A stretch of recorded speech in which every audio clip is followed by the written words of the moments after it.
Hey guys, Mike with Long Range at the Lilies, here today to talk to you about hunting, hunters, and more importantly to this video, the type of hunter that just drives me nuts. And that is kind of the old, stuck in their ways, FUD, I'll call them, hunter.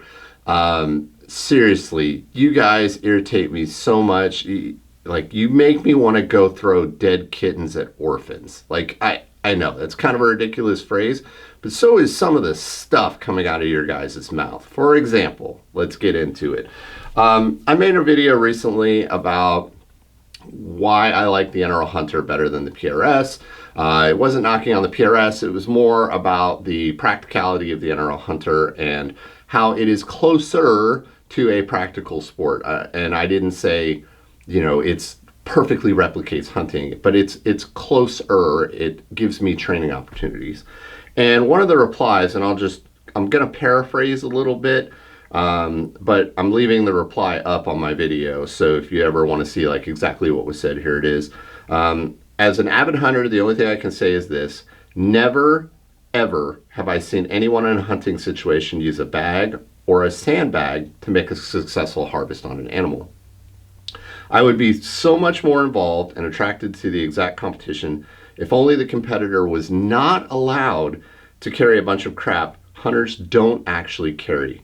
Seriously, it's a joke to see someone carry so much stuff during an NRL match. It's not a real hunting situation. I know it's a competition, but there should be a new class, Real Hunter, with gun, ammo, binos, bipod, and rangefinder. No bags, no ranging binos, no tripods, just normal blue-collar Joe setup. Just my 2 cents, but seriously, hunting with bags and tripods is too ridiculous.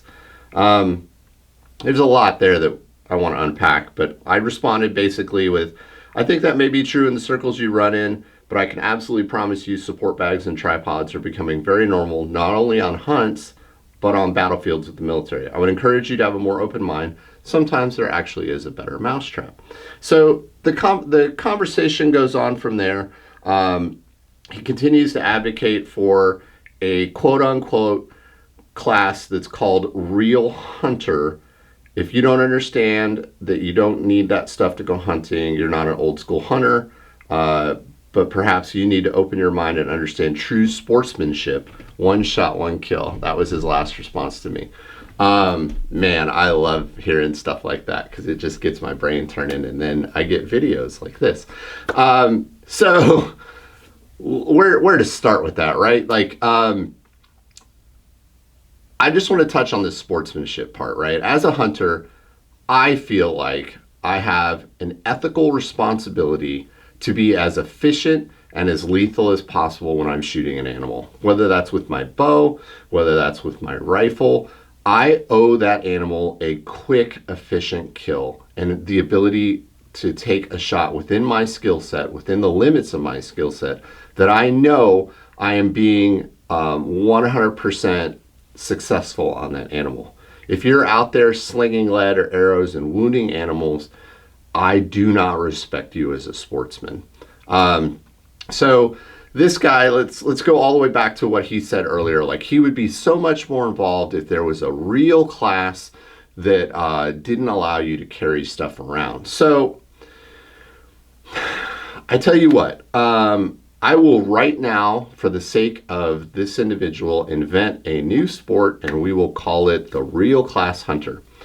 Because cost, as he talks about in his thing, is kind of an issue with him. We'll keep it super cheap, right? So you can take whatever you hunt with, go to the range, take a 12-inch pie plate, staple it up at 100 yards, shoot it 4 times with whatever you want. You know, hit the very edges of the pie plate like most hunters that talk like this do. Stand up, say, well, that's dead deer right there. Pack up your stuff, go home, send a picture of that target to www.fudhunter.com/I don't actually kill anything. And then we'll grade it from there. And we'll call that real class hunting. And I say that because that's the real hunter I see most often at the range. It's one of the reasons I try to avoid the range in the fall, because I see unsafe gun handling, I see people that don't know what they're doing, and they always talk like they do. It's a little bit of a side note, but seriously, nothing brings out, especially the male ego, like talking about guns and talking about cars. They just feel like they should know what they're talking about, and they feel the need to vomit words that they don't understand. And, you know, it's getting off on a little bit of a tangent, but it applies to this guy, right?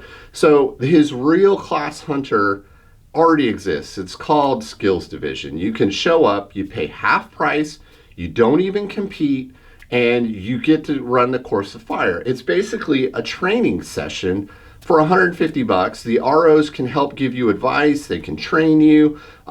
It's cheaper than any training class you would ever take.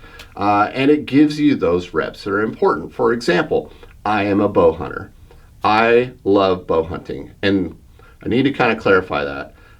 The process that I go through when I say I love bow hunting is usually I'm super excited about bow hunting, and I shoot a lot in the summer, 3D and stuff like that. And then I start hunting and I'm miserable and I'm not seeing animals, and I'm covering tons of miles. And I say, I'm never doing this again. This is the last season. And then I'll have a good encounter with an animal, or, God willing, close the deal and get to kill an elk. And then I love bow hunting. So that's when I say I love bow hunting, that's kind of the arc of my bow hunting love. And then it repeats every year. Anyway, in preparation for bow hunting, I know that bow hunting is hard, and you may only get one encounter on an animal, and you have to be able to seal the deal in that encounter, and it's a lot harder with a bow. So in order to increase my chances of success, and I feel like bow hunting as a whole is very, very good about this, because bow hunting is hard and everybody knows it, so they practice. But I feel like bow hunters practice more than rifle hunters on a factor of like a million. Like, bow hunters are so good about practicing. I shoot thousands of arrows over the course of the year, all year, in order to maintain proficiency, so that when I get a chance in an animal, I am able to make the most of that chance. I feel like rifle hunters have, as a whole, again, I'm not talking, this is a very gross generalization, but there's, so many rifle hunters out there.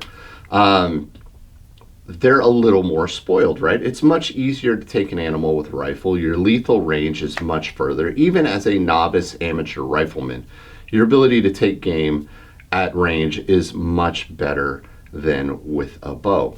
So why would you limit yourself? Why would you handicap yourself?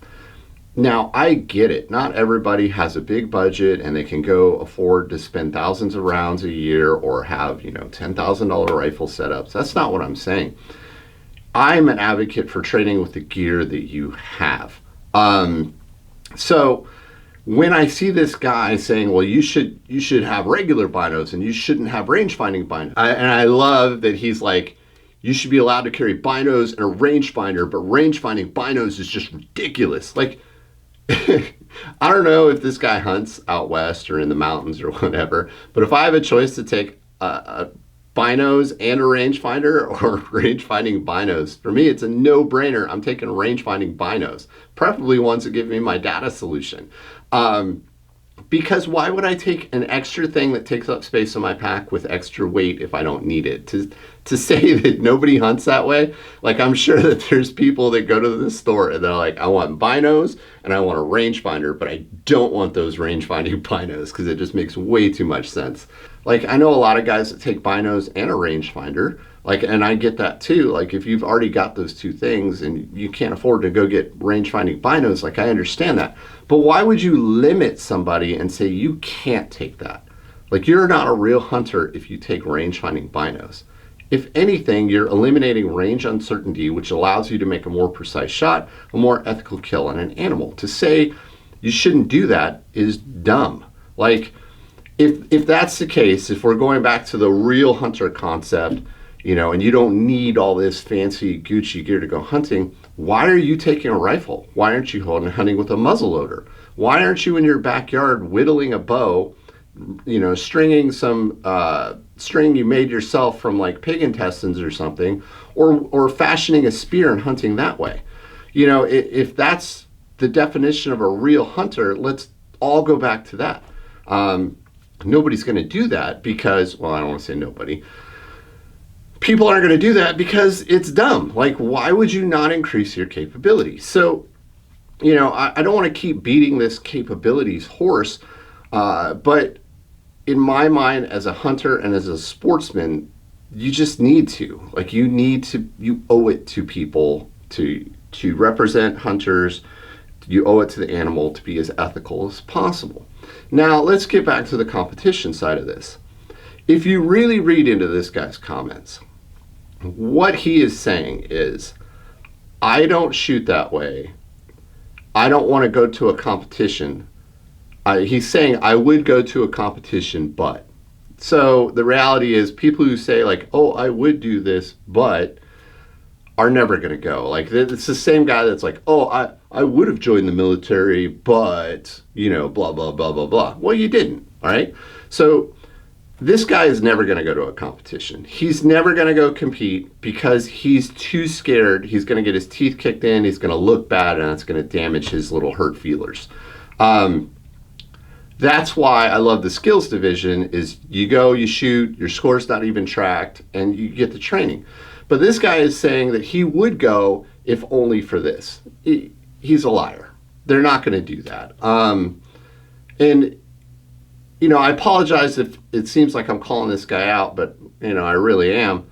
So I guess I shouldn't apologize, but I digress. Anyway, what I'm saying is people like that are scared of competition, and I see this a lot, right? You don't want to show up, look bad, and then get embarrassed because you've built this image up in your mind that you're a great hunter and that you're a great shot, but the reality is you're not. I would tell you with absolute certainty that the mid-pack finisher in either the NRL Hunter or the PRS is in the top, you know, 5% of shooters amongst hunters in the world, right?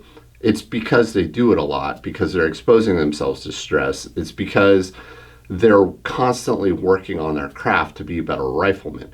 A lot of others are not doing that. I think that the average hunter, I read this statistic somewhere and I'd have to research it to find it again, shoots less than 50 rounds a year. You're going to shoot that much in one NRL Hunter competition. And then, you know, he did talk about, well, you know, it's expensive right now. It's hard to find primers, ammo, reloading stuff. Yeah, blah, blah, blah, blah, blah. Yep, get it. I get it 100%. We're all feeling that. But, again, I am not going to go afield without making it a priority to know that I am set up for success. For all the reasons I've already covered ad nauseum. So, if you're with me this long, I got kind of rambly there, and I apologize for that. But I stand behind everything I said. Like, get out there, get some training, get some practice, get those reps in, set yourself up for success in the field this year so you can go out there and harvest a quick, clean kill and be an effective hunter. And if you're the kind of guy who's watching this video and it's your feelings are hurt and you're like, you know, screw Mike, Mike doesn't understand what he's talking about, yeah, maybe you should look at that. Maybe you should analyze, are your feelings hurt because I'm right or your feelings hurt because I'm wrong? One of those two, right? So anyway, get out there, have success in the field. There's only so many Septembers in a man's life. Remember that. Wayne Endicott from the Bo Rex t-shirt and his phrase, and I wholeheartedly believe in that. I wish you guys lots of success out there in the field this year. We'll talk to you later. Bye.